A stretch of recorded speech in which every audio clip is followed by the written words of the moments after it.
Customer हम बताते कि ये 600 की चीज है, तो वो हमारे को बोलते हैं 300 लो, तो हमने बोला 50 कम तो 550 दो। हाँ, गुजारा चलता ही नहीं है। कुछ भी नहीं है, जैसे गुजारा चलेगा ऊपर वाला देगा। मगर कस्टमर को ये बोलते हैं कि गरीबों के ऊपर ध्यान रखो, सही बात है। गरीबों को ध्यान रखो। हम लोग तो कैसे बड़े आदमी का आशीर्वाद होगा तो हमारा भी भला हो जाए। लेकिन इनकी जो कला है, इनकी जो मेहनत है ना, उसकी आज कोई कदर नहीं कर रहे हैं। इनके पास कस्टमर आते हैं, लेकिन ये बोलते हैं भाई साहब 1400 रुपए का है, तो क्या बोले भैया 700 ले लो, 500 ले लो। मैं कह रहा हूँ भैया कम से कम यदि 1500 बोल रहे हैं आप, 100-150 रुपए ज्यादा भी दे दो तो क्या जा रहा है, इनका गुजारा चलेगा। देखिए रोड के ऊपर इनके घर बने हुए हैं, परिवार का खर्चा चलना बड़ा मुश्किल है। तो भाई साहब बताइए, जैसे आपके पास कोई कस्टमर आते हैं तो क्या होता है, बताइए क्या करते हैं। सर आते हैं ना कस्टमर, हम बताते कि ये 600 की चीज है, तो वो हमारे को बोलते हैं 300 लो, तो हमने बोला 50 कम तो 550 दो। तो 450 का है तो आप 300 रुपये दो। जी, हाँ, फिर भी नहीं समझते। नहीं समझ पाते, नहीं हो तो आपका क्या, तो गुजारा चलता ही नहीं है। कुछ भी नहीं है, जैसे गुजारा चलेगा ऊपर वाला देगा।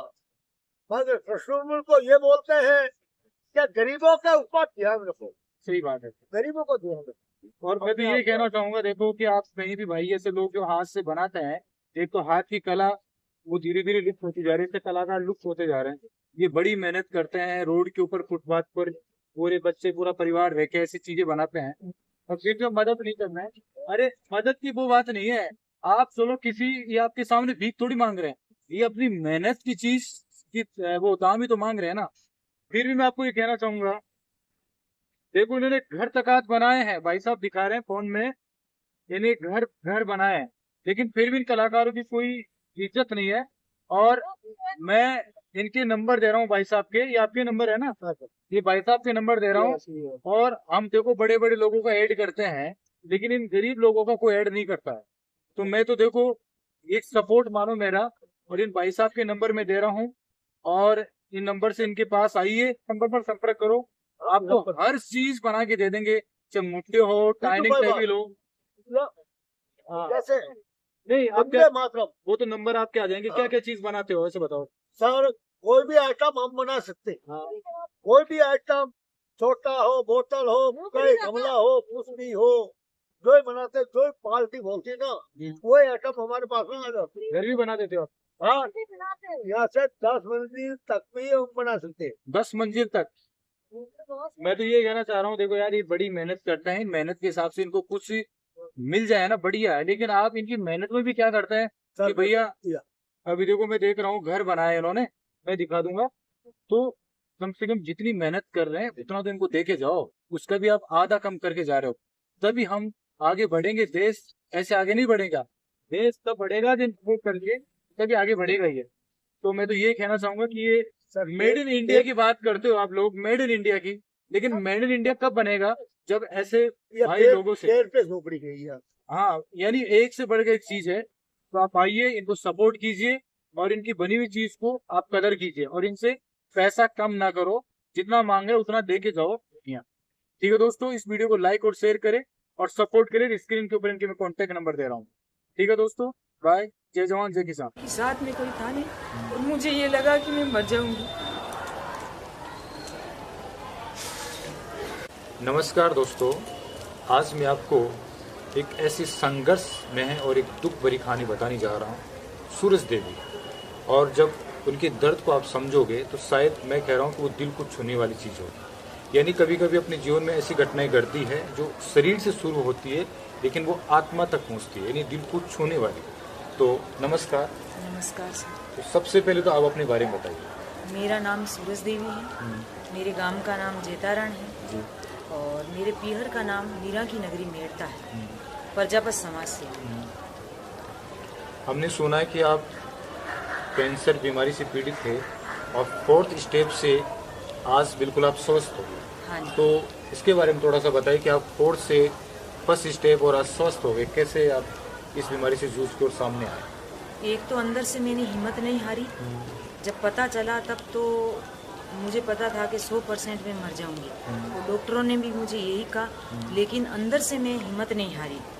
और कुछ देसी दवाइयाँ और कुछ एलोपैथिक दोनों को मैंने शामिल किया। और जो नियम होता कि कैंसर को कौन सी डाइट लेनी चाहिए, कौन सी चीज़ से बढ़ता है और कौन सी चीज़ से ये कम होता है, वो सारी चीज़ें मैंने फॉलो की।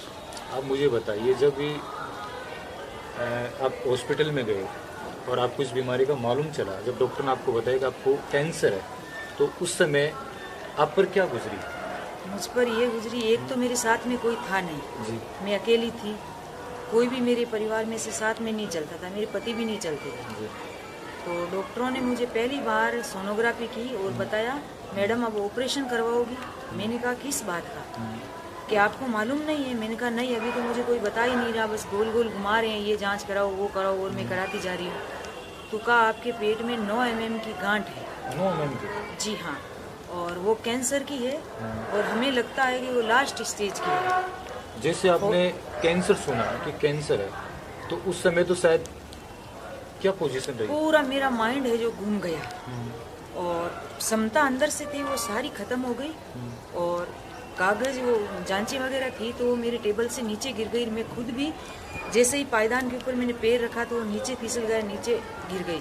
तो मैडम थी, तो उन मैडम ने मुझे हाथ पकड़ के उठाया कि सॉरी मैडम, मैंने ध्यान नहीं दिया, बड़े डॉक्टर दिखाएंगे, आपको बताएंगे क्या है क्या नहीं, मुझे इतना पता नहीं है। उन्होंने बात को घुमा दिया क्योंकि मेरे साथ में कोई था नहीं। तो बाहर बैठ करके वो फाइल वगैरह अंदर ही थी, मेरे साथ में उस वक्त कोई नहीं था। और हॉस्पिटल से बाहर आकर के जितना मैं रोना चाहती थी उतना रोई थी क्योंकि साथ में कोई था नहीं और मुझे ये लगा कि मैं मर जाऊंगी।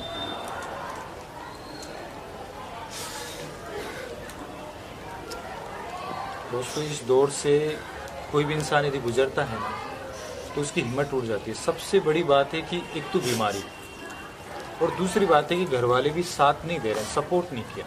आप मुझे बताइए कि आपके घर वाले सपोर्ट इसी बीमारी के कारण नहीं किया या पहले भी आपको कभी सपोर्ट नहीं किया? पहले भी मेरे रंग को देख करके मेरे साथ सपोर्ट में नहीं थे। रंग को देख के? मेरा रंग काला है, इसलिए मेरे रंग को देखकर मेरे साथ में सपोर्ट नहीं करते हैं। अच्छा, पहले से आपसे नफरत करते थे? हाँ जी, और मेरे नाम से मुझे नहीं बुलाते हैं। अच्छा। मेरे रंग से कालची नाम से मुझे बुलाया जाता है। अच्छा, आपको अपने नाम से नहीं पुकारते हैं। और देखिए दोस्तों, सबसे बड़ी अफसोस की बात है कि आज भी हमारा समाज कहाँ जा रहा है। नाम जब नामकरण होता है, नाम दिया जाता है, उससे ना करके उसके रंग रूप से संबोधित किया जाता है। और वो भी आपका पति एक परमेश्वर होता है। हमारी भारतीय संस्कृति के अंदर जो महिलाएं होती है, माताएं अपने पति को परमेश्वर मानती है। और पति और पत्नी एक दूसरे के बिना अधूरे हैं, लाइफ पार्टनर होते हैं। लेकिन ये अपना घर छोड़ के, अपने माँ बाप का घर छोड़ के, जिसके सहारे पूरे जीवन जीने की सौगंध खाई, 7 फेरे लिए, और वही उनके साथ एक टॉर्चर अत्याचार कर रहे हैं कि ये काली है। और जब इस बीमारी से गुजरी उस समय वो पीछे हट गए। तो आपको कभी ऐसा नहीं लगता था कि आपको बोलते थे कि काली है, ये वैसे हैं?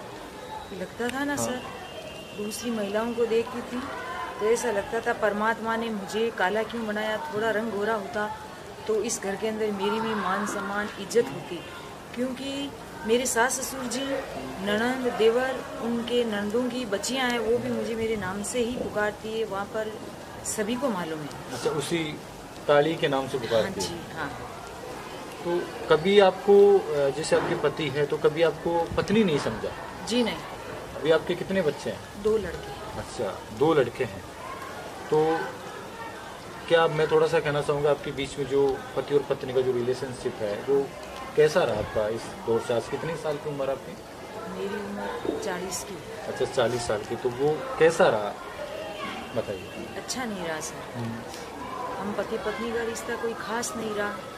मेरे पति, वैसे तो सोशल मीडिया पर ये बात रखनी नहीं चाहिए, लेकिन जब ये सारा ख़त्म ही हो गया, वो भी मुझे इतना नहीं मानते हैं, तो रखने में फिर क्या शर्म है। हमारे बीच में शारीरिक संबंध भी 15-16 साल से कोई नहीं बने, ना वो मेरे पास में आते हैं, इतनी वो बातचीत भी कम करते हैं। मैं उनकी नापसंद पत्नी रही हूँ। जब वो आपको पसंद ही नहीं करते थे तो फिर शादी क्यों की? वो तो पता नहीं, उनको पता। अच्छा, आपकी कितनी उम्र में शादी हुई आपकी? 13-14 साल, अच्छा, 13-14 साल की उम्र में शादी हो गया। 12 साल की उम्र में मेरे पिताजी का देहांत हो गया था। तो पिताजी के देहांत के 1-2 साल बाद में मेरी शादी हो गई। तो शुरुआत में ही जब फर्स्ट टाइम आप कब आए अपने ससुराल? कितने शादी के कितने साल बाद में आए? मतलब शादी करते ही भेज दिया था, रोका नहीं गया। तो उस समय फर्स्ट टाइम से ही बर्ताव गलत था या बाद में जाके उनका बर्ताव गलत हुआ? बाद में मेरी सिस्टर थी, उनका ससुराल भी मेरे परिवार में था, तो वो साध्वी बन गई। तो उनका रिश्ता टूटने के बाद में ज्यादा हुआ। अच्छा, तो शुरुआत में तो उनका सही रहा? ठीक ठाक रहा, खास नहीं था, ठीक ठाक था। खराब नहीं था, लेकिन मैं नहीं थी उस परिवार में तो समझ नहीं पाई थी। तो आप रेगुलर आपका अपमान ही किया उन्होंने? हाँ जी, हाँ। एक टाइम खाना देना अच्छा, एक टाइम खाना देना? हाँ, मेरी सिस्टर का रिश्ता टूटा था तो एक टाइम खाना देते थे, और मेरे लिए साबुन सरफ कपड़े धोने के लिए नहीं रखते थे। और मैं जब पियर आती थी तो बिना किराए मुझे बस में बिठा दिया जाता था। मेरे बच्चों की परवरिश मेरी माताजी ने ही की थी। यानी घर में भी आपके साथ अलग बर्ताव, यानी आपके लिए अलग सब कुछ व्यवस्था करते थे, खाना एक टाइम देना, हाँ जी, कपड़े वगैरह सब दूर रखना। हाँ जी। यानी एक ऐसा लग रहा था कि जैसे बिल्कुल अछूत की बीमारी हो। दूसरी जात की हूँ हाँ, जैसे। दूसरी जात की है। और अब ये जो बीमारी हुई है तो उनको ऐसे लग रहा है कि कैंसर वाले मर जाएंगे, वो भी तालियां बजा बजा के हंस रहे हैं कि मर जाएगी आज। हाँ, मर जाए तो समझे कि हाँ, चलो ठीक है। पीछा हटे। हाँ जी, तो अब आप इस बीमारी से ठीक हो गए, हाँ जी। तो अब उनका बर्ताव क्या कुछ चेंज हुआ है या वैसे ही है? उनका बर्ताव तो वैसे ही है। लोगों को पूछ रहे हैं कि बीमारी ठीक हुई कि नहीं, कि ऐसी है, कैसी है, दवाइयाँ लेती है क्या है, बस ये पूछते हैं। अभी आपके बच्चों की उम्र क्या है? मेरे बच्चों की एक मेरा लड़का है जो 17-18 साल का है, और एक 20 का है। तो बच्चे भी आपके सपोर्ट में नहीं? जी नहीं, कारण? जैसा घर में देखेंगे वैसा वो सीखेंगे। अच्छा, शुरू से ही वो उनसे सब कुछ सीखे हाँ, हैं और आपसे दूरियां बनाई हैं। हाँ जी। तो आपका जीने का सहारा क्या है? जीने का सहारा मेरी जो खर्चे हैं, जांचें वगैरह जो हर 3 महीने में होती है, और एक देसी दवाई मेरी हिमाचल से आती है 3300-3400 रुपये की, और एक जो एम्स से जो लिखी गई है वो 3000 की आती है। तो सारा खर्चा मेरी बहन ही उठाती है। अच्छा, आपकी बहन क्या काम करती है?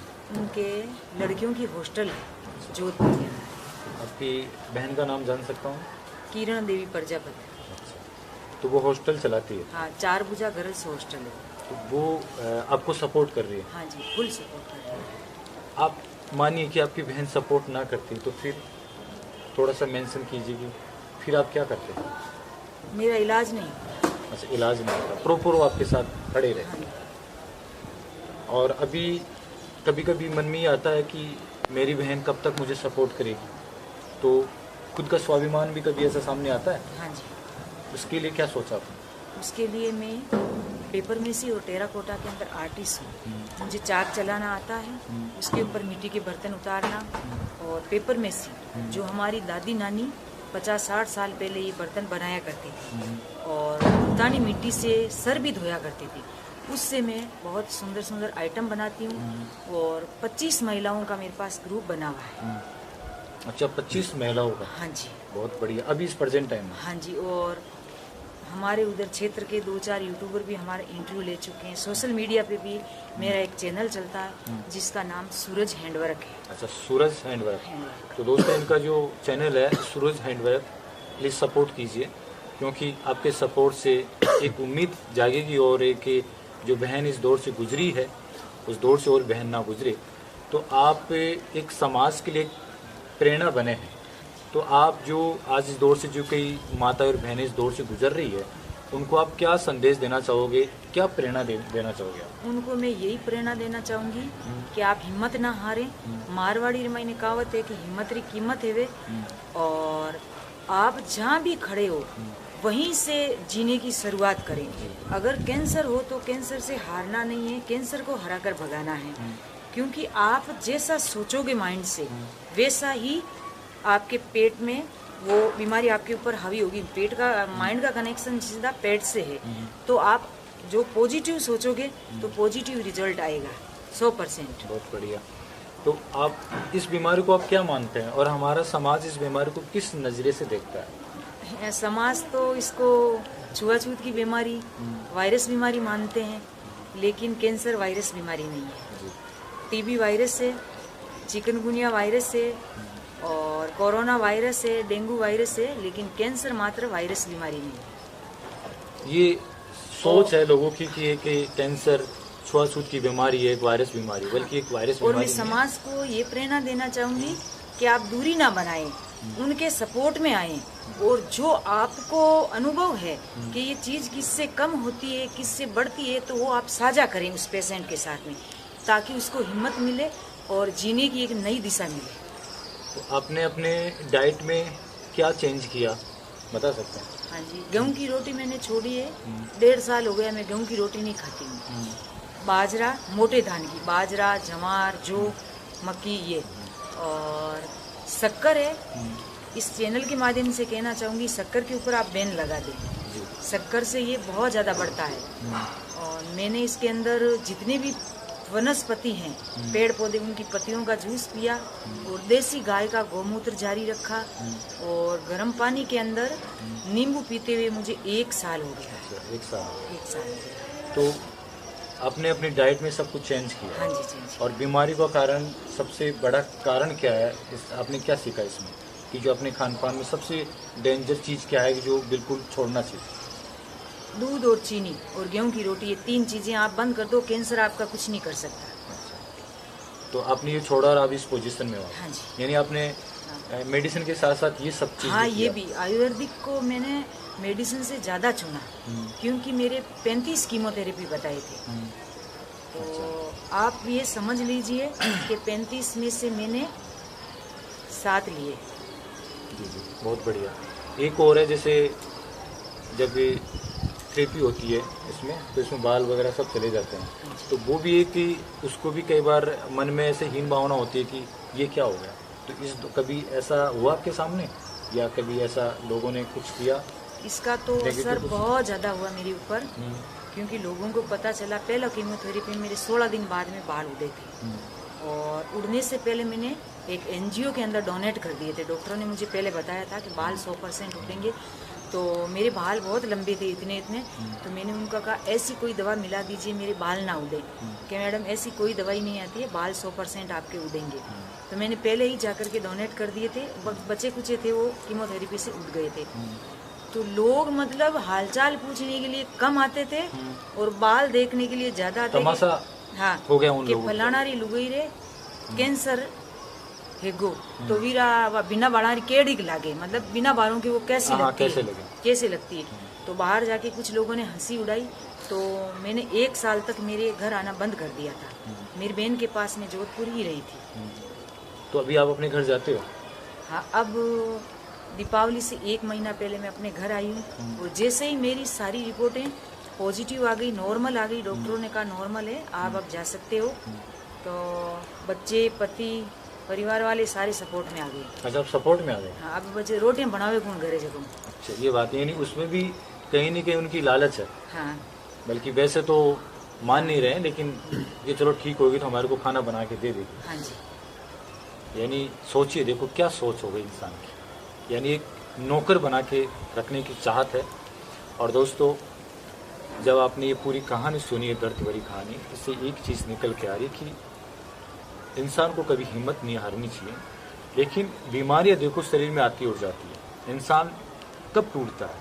जब उसका परिवार, जब समाज उसके साथ खड़ा नहीं होता है, और जब समाज और परिवार जब उसको टॉर्चर करता है तो उसकी हिम्मत टूट जाती है। तो प्लीज़ मैं आपको ये कहना चाहूँगा कि कभी आप इस दौर से जब गुजरे, कोई भी गुजरे, क्योंकि किसी के साथ भी हो सकती है इस दुनिया में, काया और माया किसी की बस की बात नहीं है, क्योंकि पल भर में शरीर कुछ भी हो सकता है, और पल भर में आप करोड़पति से करोड़पति बन सकते हैं। तो ये ना सोचिए, गुमान ना कीजिए, बल्कि समाज में ये ना सोचिए कि काला है, गोरा है, ये छोटा है, ये बड़ा है, ऐसा तिरस्कार ना कीजिए, और बीमारियों के साथ आप दूरियां ना बनाए, बल्कि हमारा फर्ज बनता है सुख दुख में साथ देने का। आज यदि सूरज देवी की यदि छोटी बहन ना होती तो शायद आज इनके साथ कुछ और होता, हो सकता है कि शायद इस दुनिया में आज ये आपके सामने नहीं मिल पाती। तो ये कि सपोर्ट ज़रूरी है, बल्कि ऐसी बीमारी से दूरी ना बनाए और हीन भावना ना पैदा करें। और हम सभी एक ही ईश्वर की संतान है, हमारे पूरे शरीर में एक ही खून है, बल्कि रंग रूप अलग अलग हो सकता है। क्या सवाल आपका? मेरा सवाल था कि जब भी मैं डॉक्टरों के पास हॉस्पिटल में जाती, क्योंकि आपको मालूम ही है कि ये बीमारी होती है ना तो हज़ारों बार घुमाया जाता है जांच के लिए। आज आना, कल आना, यहाँ से करवाओ, वहाँ से करवाओ, ये टोकन नंबर लेके आओ, ये करो। तो अक्सर मैं अकेली जाती थी। मेरी बहन के हॉस्टल में एक महिला थी इंदौर की, वो मेरे साथ में चलती थी। और कई बार 6 कीमोथेरेपी ऐसे थे तो जो मैं अकेली करवा के आई थी। जहाँ मेरा इलाज हुआ उस हॉस्पिटल का स्टाफ है जो साक्षी रहा है, सपोर्ट किया उन्होंने कि आपके साथ में कोई आता नहीं, इतनी बड़ी बीमारी है और आप जी भी नहीं सकते, डॉक्टर तो आपको मना कर चुके हैं, फिर अकेले क्यों आते हो। तो वहाँ कई बार मैं रोई हूँ उस हॉस्पिटल में। तो वहाँ का स्टाफ मेरे फाइल आइल के सारे काम वही करते हैं। देखो, ऐसी बात नहीं कि इस दुनिया में मानवता नहीं है, मानवता आज भी है। और अपनों से ज़्यादा पराये कभी कभी अपने बन जाते हैं। तो बस ये है कि कोई नहीं कोई इंसान मिलता है भगवान के रूप में, और डॉक्टर तो भगवान का रूप होता ही है। इसके साथ साथ जो अभी इनकी जो सिस्टर है, की जो कहाँ की बताई आपने? इंदौर की महिला है जो हॉस्टल में खाना बनाती है। हॉस्टल में खाना बनाती है, जो उन्होंने भी एक सपोर्ट। छोटी बहन का मेरा फर्ज निभाया। बहुत बढ़िया। और दोस्तों, हिम्मत रखिए और ऐसा ना कीजिए। और लास्ट में क्या मैसेज देना चाहोगे? मैं लास्ट में यही मैसेज देना चाहूँगी, हिम्मत नहीं हारनी चाहिए।